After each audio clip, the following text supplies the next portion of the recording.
Welcome to the Thursday edition of the Morning Pitt here on youtube.com/Panther-Lair.com, heading toward the end of the week. And I would say you can't get here fast enough, but I mean, I got to be honest. The last 2 weeks have been very busy. There's been a lot going on. We've obviously had a lot to talk about here on the Morning Pitt and a lot to cover at Panther-Lair.com, but I can't complain. It's fun when there's stuff to write about. It's fun when there's stuff to report on. It's fun when there's stuff to cover and just sort of chase down, working on stories every day. I have my trusty legal pad here that it starts off at the beginning of each day. Okay, what do we know at the beginning of each day? Well, we write one thing at the top of the page. And we hope that by the end of the day, we know enough things to fill up this part that we can then write about it on Panther-Lair.com. It's sort of, I didn't want to go down this sidetrack, but there's like two parts to this job. And I don't just mean like running Panther-Lair.com, and just sort of two parts to, I think, covering sports. There's the one is sort of observation and analysis. You go to games, you go to press conferences, you write about what you see, you quote what you hear, and you try and put it into context, put those quotes into context, and make articles for people, provide analysis and that kind of thing. Hey, this guy came out in this play, this guy did this. You don't understand what I'm saying. But then the other part is actually chasing stories and trying to report things and find out what's going on. Not just wait for someone to tweet about it, not just wait for the game to happen, not just wait for the press conference, but actually going out and finding out what's going on. And there's sort of two halves to it. There's two. Those are the two halves, I think, to covering sports. And the last 2 weeks are very much in the second part. This legal pad is getting filled up with the second part. It's page after page, day by day. Well, not that. That's the Pitt Sacred Heart game, at least the first half up until there. And this is the second half until I decided I had to stop writing in my legal pad and start, actually writing a game story and whatnot. But I mean, just day after day of trying to find out what's going on. What transfers are they after? Who's visiting? What recruits are getting in-home visits? There's always lots of stuff to find out about at this time of year. And it's sort of that, like I say, it's that second part of covering sports that I think is, sometimes I think it might be lost a little bit, but it's fun when you get an opportunity to do it. You don't always get an opportunity to do it, but it's fun when you do, and that's certainly what we've been doing at Panther-Lair.com. You know the website, it's right there, Panther-Lair.com, Pittsburgh.rivals.com. You guys can probably recite this by now, can't you? If you watch the Morning Pitt videos, you go on the live Panther-Lair show like we had last night, you can probably recite the whole bit about Panther-Lair.com being the most comprehensive source of Pitt sports news on the internet, right? If you can, and I bet you can, all the hundreds and thousands of your closest Pitt fan friends on the message board, all that stuff. If you can, then I guess that's good. That means that me hammering it every day on the Morning Pitt or every week on the live Panther-Lair show is getting through, which I hope it is. And if that's the case, then you should go check out the website. If that message is getting through to you and it's getting burned into your brain, you really should just give in and join us there at Panther-Lair.com, Panther-Lair.com. And then, of course, we have our video department here at youtube.com/Panther-Lair.com. We do lots of stuff here. We have post-game press conferences, analysis, post-game shows. We do our live Panther-Lair show like we did last night, every Wednesday night at 8:30 p.m. And then we do these Morning Pitt videos, Monday through Friday, just whatever's going on in the world of Pitt sports. Just talk about it here for a little while, 15, 20 minutes, half hour, whatever it takes. Some days it might be 20 minutes, sometimes it might be 30, some days it might be 50. It doesn't, however long it takes to talk about whatever's going on or whatever I want to talk about on any given day. So while you're here, make sure you like this video and subscribe to our YouTube channel. That subscribe button is right down there. We've got a button on the screen. I think you can also, YouTube I think has a button out there for you as well. Subscribe and then you'll never miss any of our Pitt video content right here at youtube.com/Panther-Lair.com. And, as I talk about what the last 2 weeks have been as far as, trying to report it or chasing the stories and doing this and doing that, it's really all about recruiting. Recruiting is what's happening right now. And you've heard me say this a handful of times over the last 2 weeks that, this is the recruiting, active season. June is a very active time in recruiting. And this right now, December, is when it's really heating up. Those are the two big ones, is June and December. June with the official visit period, and then December leading up to signing day, which we're now less than a week away from. Which is horrifying because that means we're like less than 2 weeks or less than a week and a half away from Christmas, and I have a whole lot to do before that gets here. Anyway, it's recruiting right now. And I was thinking about this yesterday, that recruiting, there's really three parts to it nowadays. And coaches have talked about this too. Pat Narduzzi has talked about this. There's really sort of three arms of recruiting, and they're all sort of equally important to that year-to-year task of building your annual roster. And it's recruiting high school kids, recruiting transfers, and recruiting your own players and keeping them on the roster. And I'm not breaking any news. I think probably before I said all three of those things, you probably could have guessed or said, Peak, I know what you're going to say. Like, move on to something more interesting. Well, I'm not going to move on to anything more interesting. I'm going to talk about that today. So sorry if you already get it. But I tell you what we'll do, though. We'll talk about those three elements of recruiting: the high school kids, the transfers, and the and retention of your current roster. We're not just going to talk about what those mean. We're going to evaluate how Pitt has done in all three of those areas. And I think it's interesting to look at because we're really, I feel like sort of in the second, maybe third offseason where all three of those, really I'd say the second offseason where all three of those elements or all three of those sort of wings of recruiting are kind of going at full speed.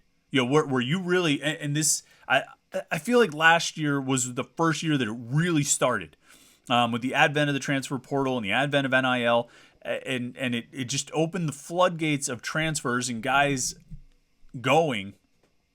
And I think that sort of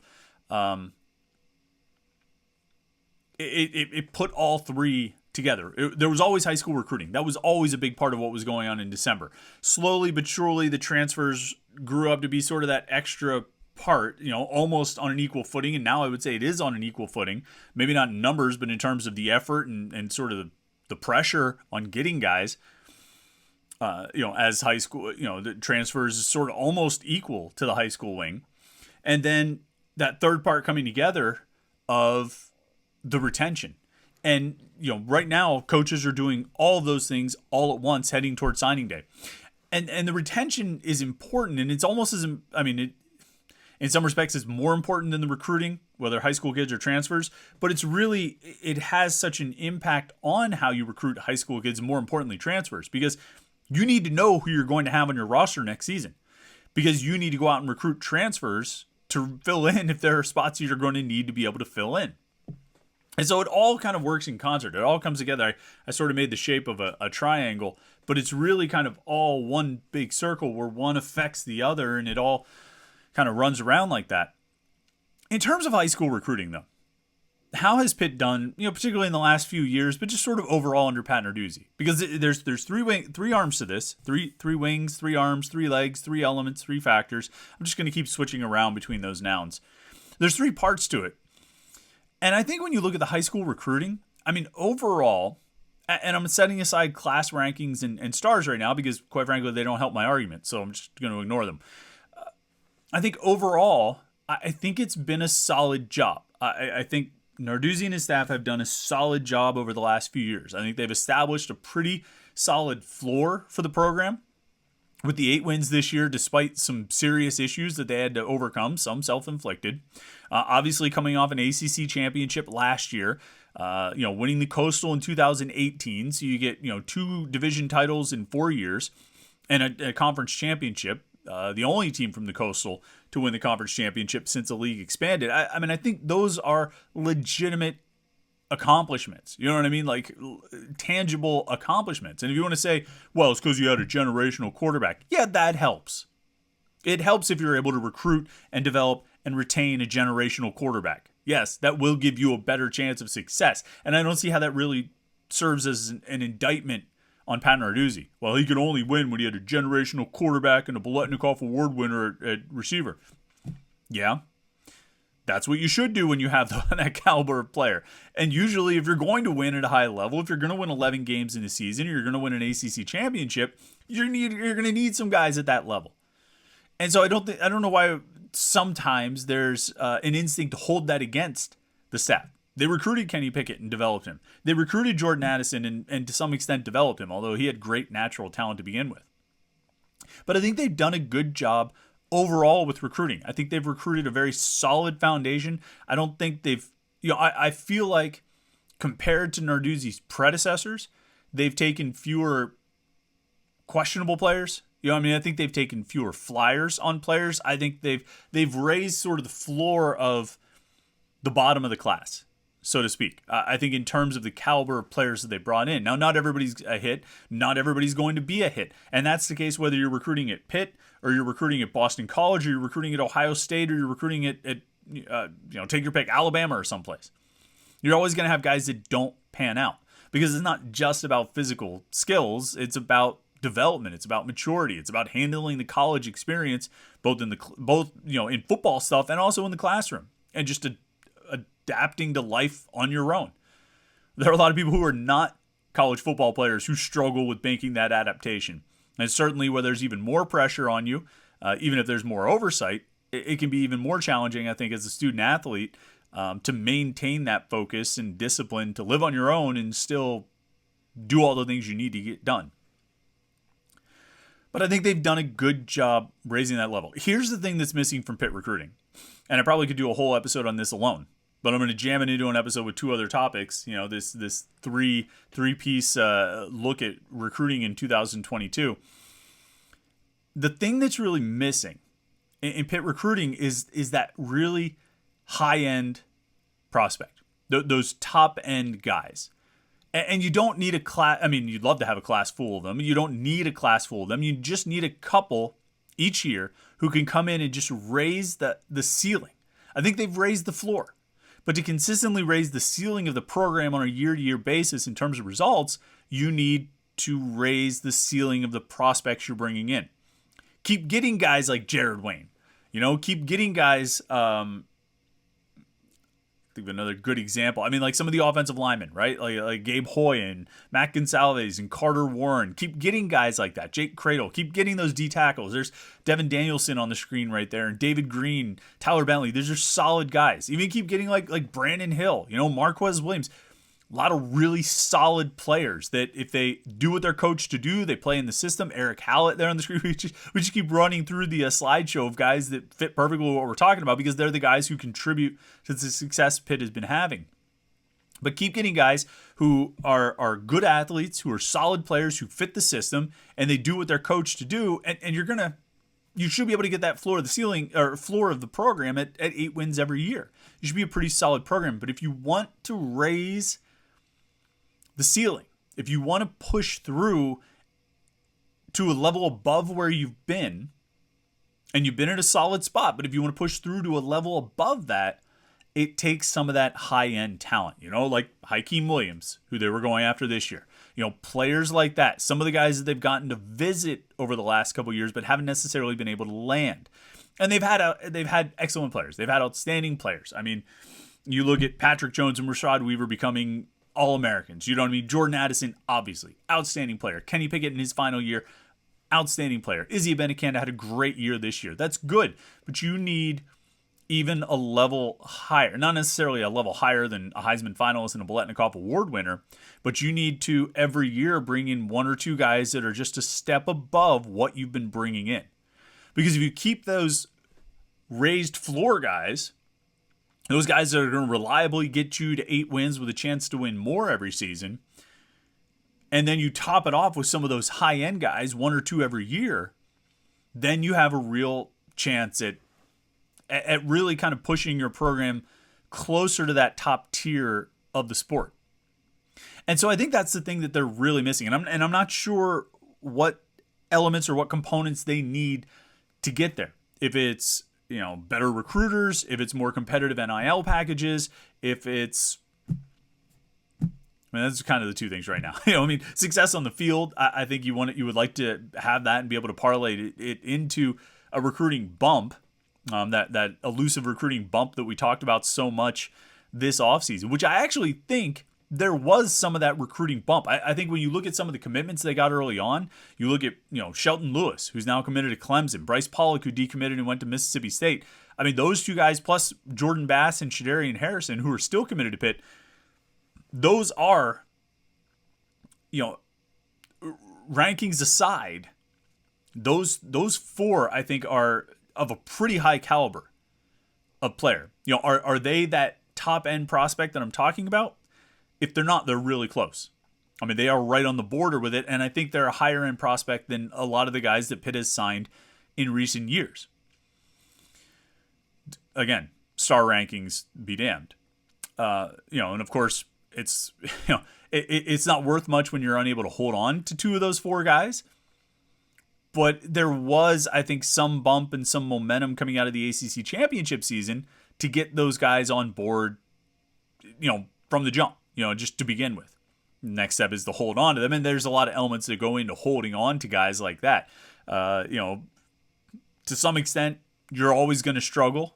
I think when you're trying to go head to head with Clemson or Ohio State or whoever else, trying to hold on to some of these guys. To another extent, I mean, there are improvements that need to be made in, I don't want to say Pitt's approach to NIL, but certainly kind of the element, the groups that can affect NIL need to be more proactive on Pitt's part, and that's a whole other sidebar that we could do a whole episode on. We probably will, probably tomorrow, because I'm going to write about it in the 321 column tomorrow about sort of the NIL challenges facing Pitt. But that's, again, another sidetrack. But that, I think, is what's really missing from Pitt recruiting. I think they've done a really good job. I think they've established a solid floor for the program. They just need to find a way to push the ceiling a little higher, and the way to do that is with a couple more of those top-tier recruits every year. Now, the transfer portal. I think when you look at the portal, honestly, if we're looking at 2 years of portal activity, prior to 2021, prior to 2022, I mean, I think you look at, if you just look at contributions from the last two seasons of guys they've gotten as transfers, I mean, I think they've done pretty well in the portal. I really do. I think they've done a good job at addressing the needs they have, at key positions where they needed someone. And I think they've, done pretty well with the guys they've gotten. Say what you want about Keaton Slovis and how he played this season. He was a priority target on the transfer market. I mean, in the transfer portal, he was considered one of the top quarterbacks. And I think there were other schools after him. I think Notre Dame was talked about being involved. I think there were a number of other Power 5 programs trying to push for him. And I think it was a good win for Pitt to get him. Now, it obviously didn't play out that way during the season, but in terms of trying to fill their need, they got one of the top transfer quarterbacks, or they got one of the top quarterbacks in the portal. And so I think that was a successful move. And I would say the same thing for Konate Mumpfield. Again, a guy who was probably a top 3 receiver in the portal, at least at the time he was coming out, last year at this time. And they wanted another receiver. They wanted to add another receiver to the group, and they went out and got, like I say, probably one of the top 3 available receivers in the portal. You can say whatever you want about how his season played out, but they went out and got a really talented receiver, a guy who was coveted by a lot of programs nationally, and they were able to land him. I think that was successful.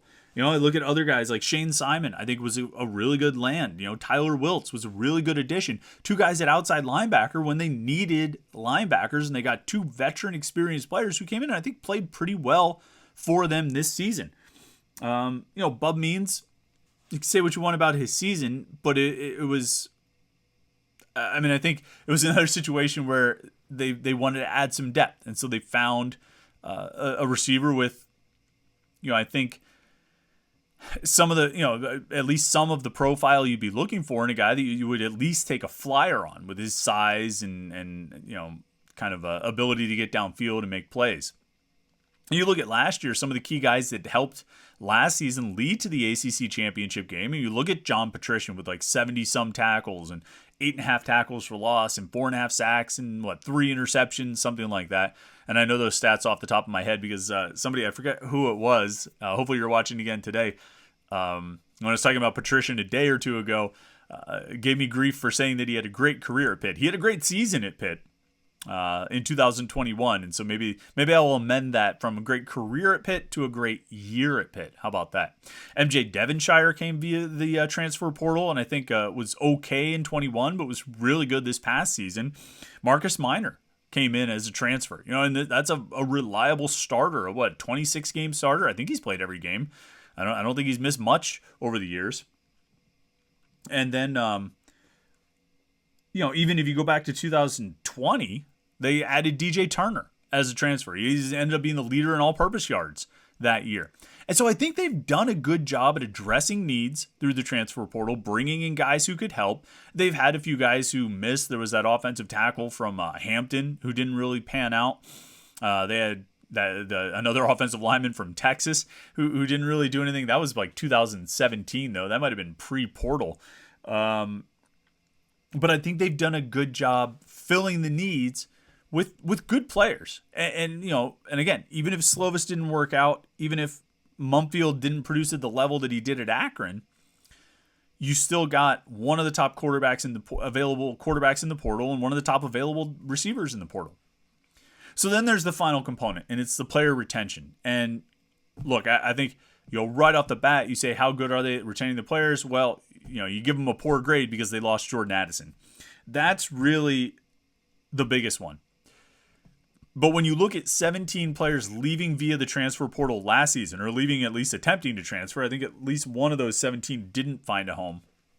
When you look at those 17 leaving the team, over the course of the past offseason, I think Addison was really, he was obviously the biggest loss. There's no question about that. I don't think anyone would debate that he was the biggest loss, but he was really the one they didn't want to lose the most. I think you could probably say they really would have liked to keep Wendell Davis on the roster, but he left at midseason.